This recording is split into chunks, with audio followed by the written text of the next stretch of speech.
Any Northern Michigander knows that around almost every corner, a special piece of history can be found.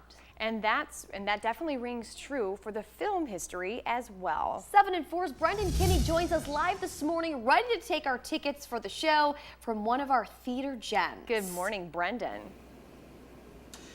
And good morning to Holly and Melissa. And how does popcorn sound on this Wednesday morning?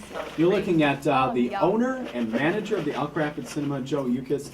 He is scooping up some popcorn for us early on this Wednesday morning. And as you can see, we have the prices behind you. We have all the sizes. We have an unlimited amount of candy here. Oh, he even put some butter on. Thanks, Joe. Good morning to you. Good morning. And so, talk about you have all going on here. We're at pretty much the front of the theater, right? Correct. Yep. We're at the concession stand. And so, and very apparent with everything about the pricing for not only the concessions but also tickets if anybody wants to come to Elk Rapids Cinema.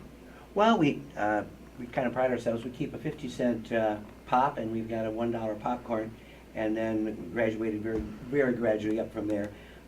Tickets are our regular evening ticket is $7. Mm-hmm. Every Monday we have a bargain night, $5, all seats, and then our matinee is $5. Okay. And then how do you choose? I saw out on the marquee Jersey Boys this week, right? Right. And so how do you choose those movies? What's the process like for you? Well, obviously number one is what's available. Sure. And then we have a lot of our audience is retired, so that audience is listened to.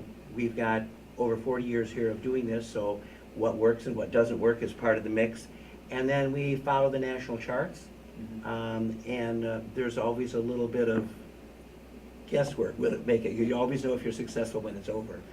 So sometimes we buy a movie that we know is a good movie, but we're not sure how the audience will receive it. And then most often we're delightfully surprised. People show up. So. How often do those movies switch around then? Oh, we normally have a new movie every week. Every week? Every Friday we start normally a new show. We do have sometimes a holdover if a film does extremely well. And then sometimes if we want to film at a particular time, it may have a contractual minimum. You have to take it for 2 weeks or have to take it for 3 weeks, something like that. But well, thanks for your time, Joe. We're going to have a lot more coming up in the next half hour. We're going to be going behind this wall and talking about some of the history, and then going to the house of the theater and talking about some improvements in the past few years. But we're going to enjoy some popcorn here in the meantime. But for now, reporting live in Elk Rapids, Brendan Kinney, 7 and 4 News. Any Northern Michigander knows that around almost every corner, a special piece of history can be found. And that reads true for the film festival or the film history rather as well. 7 and 4's Brendan Kinney joins us live this morning. Good morning, Brendan. And good morning to you, Holly and Melissa. We are coming to you live from the Elk Rapids Cinema. Joined now with Joe Yuchasz. He's the owner and manager of the cinema. Kind of comfy this morning, Joe. What are we sitting in? you're sitting in a full rocking chair, and half of our seats are rocking chairs, and the half by the two side walls are regular chairs for those that either can't or shouldn't use rocking chairs. And we changed these back in about 2008, 2009, that winter, and there's 300 of them, and so we normally have plenty of them. It's fun when we fill them all, but it only happens a few times a year. The auditorium is, our distance here to the screen is 40 feet, and our ceiling is normally only seen properly during a feature film, because by that time we turn all the lights down, and it's lit with ultraviolet light, so it's a black light ceiling mural is the proper name for it. And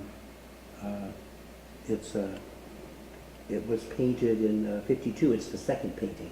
First painting in 1940 was painted over when they switched to CinemaScope, which is so the new screen is out in the auditorium instead of on the stage. And in '08, '09 we put in all new drapes and new screen and new seats, new carpets, all new paint. And then of course last year came the digital projector.